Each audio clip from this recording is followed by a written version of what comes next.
दोस्तों, फिल्मी संगम चैनल पर एक बार फिर आप सभी का स्वागत है। आज हम राजकुमार राव अभिनीत नई फिल्म मालिक की रिव्यू लेकर आए हैं, जो कि 11 जुलाई को सिनेमाघरों में रिलीज हुई है। कोई भी आम युवक यूं ही अपराधी नहीं बन जाता।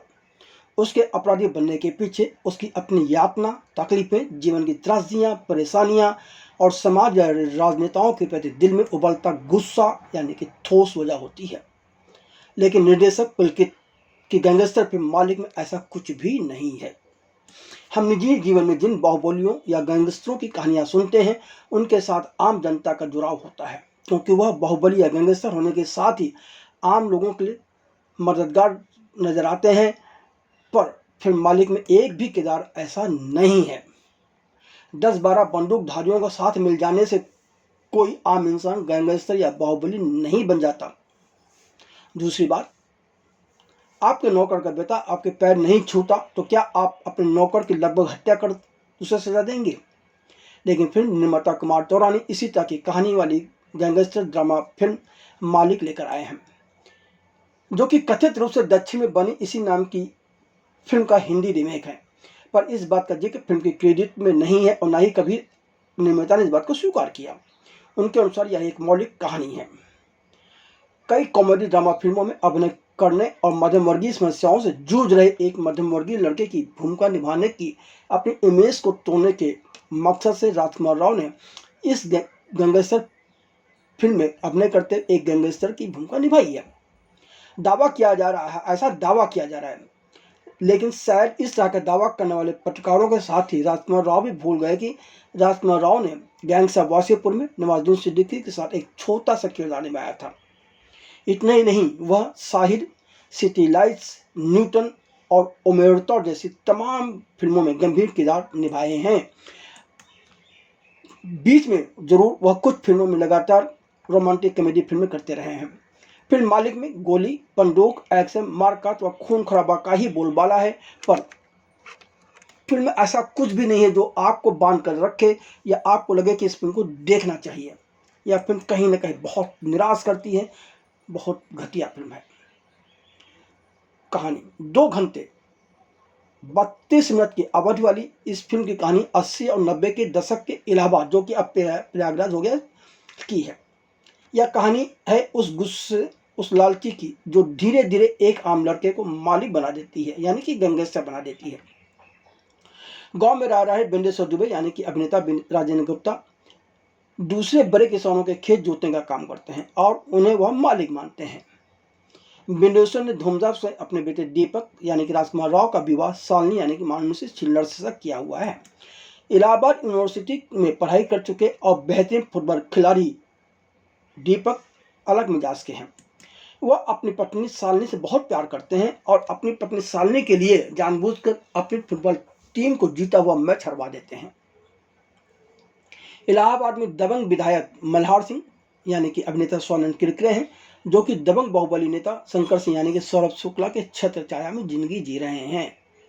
एक दिन शंकर सिंह इलाहाबाद यूनिवर्सिटी के विद्यार्थियों को एक गुब्बारा बेचने वाले की कहानी सुनाते हुए हर युवक के अंदर हवा होने पर ही उसके आसमान को छूने की बात करते हैं।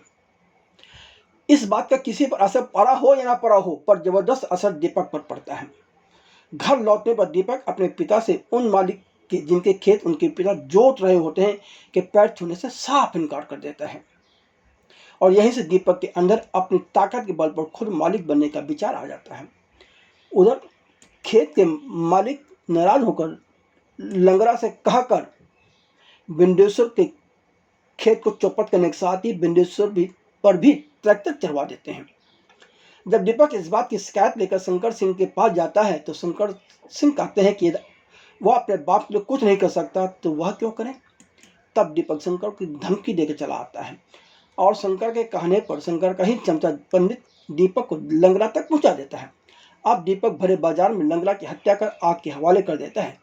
दूसरे दिन वह मालिक के नाम से मशहूर हो जाता है। अब शंकर सिंह का भी उसे पूरा समर्थन हासिल है।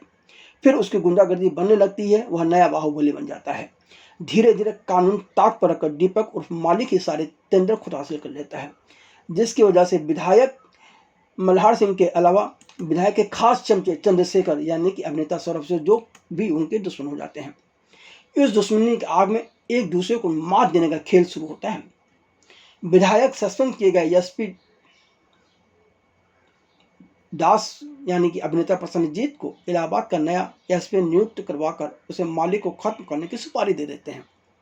तो वहीं दीपक उप मालिक चुनाव लड़ने का ऐलान कर देता है। अब शतरंज की नई चालें बिछ चुकी हैं और इस नई चाल में कौन किसे मात देगा, कैसे देगा, इसके लिए तो फिल्म देख लीजिएगा। अब सवाल है कि फिल्म मालिक को देखा जाए या ना देखा जाए। इस फिल्म को देखने के लिए आप अपनी गाड़ी की कमाई अपनी जेब से बाहर निकाल के खर्च करें या ना खर्च करें। तो आइए हम इस फिल्म की कुछ पॉजिटिव और नेगेटिव तत्वों की बात कर लेते हैं। देखिए, फिल्म मालिक पूरी तरह से पूर्व अनुमानित है। आप फिल्म चलने से आगे बढ़ने से पहले अंदाजा लगा लेते हैं अगले सीन में क्या होने वाला है।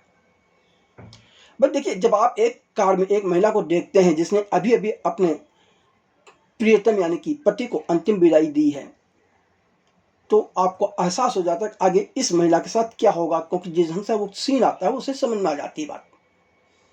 और वही होता है, आप मालिक और वफादार नौकर के बीच एक तिरछी नजर देखते हैं तो आपको एहसास हो जाता है कि अब आगे विश्वासघात होना तय है। इस तरह इस फिल्म में ऐसा कुछ नहीं हो रहा है जो आप पहले से अंदाजा ना लगा लेते हैं। अब अहम सवाल यह है कि फिल्म मालिक कैसी है, क्या देखने लायक है? तो इसका जवाब सिर्फ एक शब्द में है, वह है नहीं।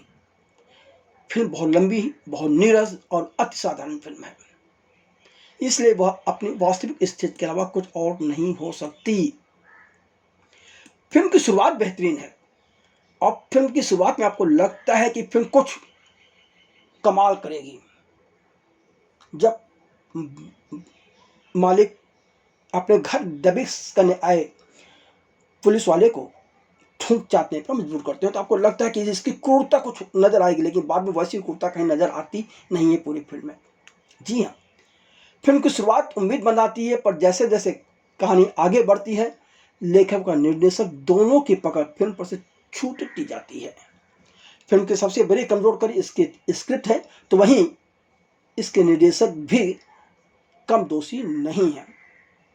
राजनीति की चालें, पुलिस की मिली भगत और एक आम इंसान का धीरे धीरे गुंडों के दुनिया में शामिल होना, यह सब सैकड़ों फिल्मों में इसी तरह से पहले भी आ चुका है, कुछ भी इसमें नया नहीं है। इंटरवल के बाद तो फिल्म पूरी तरह से ढह जाती है। यूँ तो वाराणसी, लखनऊ व उन्नाव में फिल्माई गई इस फिल्म की सभी गलियां इलाहाबाद की असली गलियां नजर आती हैं। हर सीन रॉ और निराला रियल लगता है, पर सच यह है कि कहीं भी वह आपको बांध के नहीं रखता। दर्शक उस फिल्म के साथ जुड़ नहीं पाता। फिल्म में एक भी ऐसा एक्शन दृश्य नहीं है जो कि अच्छा हो, बहुत ही घटिया इस तरह का एक्शन है। इंटरवल के बाद सैकड़ों फिल्म में नजर आ चुके मसाले व हुमा कुरैशी अप्रभावशाली आइटम नंबर से भर दिया गया है। एसपी दास के किरदार को ठीक से लिखा ही नहीं गया है, यहाँ तक कि चंद्रशेखर के किरदार को भी ठीक से नहीं लिखा गया। दीपक के मालिक बनने की ठोस वजह तो वैसे भी नहीं दिखाई गई। जैसा कि मैंने पहले ही कहा है, तो मालिक के साथ जुड़ाव इसलिए किसी का नहीं होता, आपका भी नहीं होता, किसी दर्शक का नहीं होता, क्योंकि वह गरीबों का मसीहा भी तो नहीं है। साथ में चंद बंदूकधारी होने से कोई मालिक नहीं बन जाता। लेखक के निर्देशक ने इस तरह के किरदार पर कोई रिसर्च वर्क करने की जरूरत महसूस नहीं की, बल्कि उन्होंने तो कुछ पुरानी फिल्मों के कुछ दृश्यों को निकालकर उसका मुरब्बा बनाकर इस फिल्म में पिरो दिया। फिल्म में एक अहम मुद्दा दमनकारी जाति आधारित सामाजिक संरचना की तरफ इशारा करते हुए उठाया है, पर इस मुद्दे पर भी निर्देशक पुलकित हो या लेखक हो, इनका अल्प ज्ञान के चलते पूरी फिल्म में यह मसला इशारे में आया तो जरूर, पर वही खत्म हो गया उसी वक्त। कुछ इस पर ठोस काम नहीं हो पाया। बतौर निर्देशक पुलकित इस बात का एहसास दिलाते हैं कि उन्होंने इलाहाबाद की सच्चाई और किरदारों के भीतर के टकराव को समझा है, पर वह उसे पर्दे पर नहीं ला पाते। पूरी तरह से निर्देशक और लेखक मार खाए हुए हैं। इंटरवल के बाद मालिक के सहयोगी भदोनी का किरदार जिस तरह से बदलता है वह बात भी गले नहीं उतरती। विश्वासघात के पीछे जो ठोस वजह होनी चाहिए थी, जो कारण होने चाहिए, वह बहुत ही बचकाने तरीके से बताए गए हैं। अब सवाल है कि कलाकारों ने अपना काम किस तरह का किया है। तो दीपक उर्फ मालिक के किरदार में राजकुमार राव ने मेहनत जरूर की है, लेकिन अब मार खा गए। चेहरे पर दाढ़ी चिपका लेने से आप गंभीरता का लबादा नहीं ओढ़ सकते। अंदर ही अंदर उबलता गुस्सा और धीरे धीरे बढ़ती सत्ता के भूख को सही अंदाज से पर्दे पर उकेरने में राजकुमार राव बुरी तरह से असफल रहे हैं। शालिनी के किरदार में मानसी छिल्लर निराश करती हैं। वह सुंदर गुड़िया के अलावा कुछ नहीं नजर आती। उनके हिस्से वो यूं भी करने को कुछ खास आया नहीं है, पर जितने भी से उनके हिस्से आए उन सभी में उनके चेहरे पर एक ही तरह के भाव मौजूद रहते हैं। राजकुमार राव और मानसी छिल्लर के बीच जो केमिस्ट्री होनी चाहिए थी उसका घोर अभाव है। शंकर सिंह के किरदार में सौरभ शुक्ला के हिस्से कुछ खास करने को नहीं आया, और जो भी दृश्य है वो उनमें वह महज अपने आप को दोहराते हुए नजर आते हैं। एसपी दास के किरदार में प्रसन्नजीत अपनी छप छोड़ जाते हैं, जबकि उनका किरदार भी बहुत छोटा है और वह भी ठीक से लिखा नहीं गया है। विधायक मल्हार सिंह के किरदार में स्वानंद किरकिरे हर दृश्य में अपना प्रभाव छोड़ते हैं और वह अभिनय करते हुए नजर आते हैं। मालिक के सहयोगी के किरदार में, जो कि अंततः अपने मालिक को धोखा देता है और बहुत अजीबोगरीब तरीके से योजनाबद्ध तरीके से धोखा देता है, उस किरदार में अंशुमन पुष्कर काफ़ी उम्मीदें जगाते हैं कि उनके अंदर प्रतिभा की कमी नहीं है, पर उन्हें अच्छे अवसर की तलाश है। हाँ, सबसे ज़्यादा निराश चंद्रशेखर के किरदार में सौरभ सचदेवा ने किया है।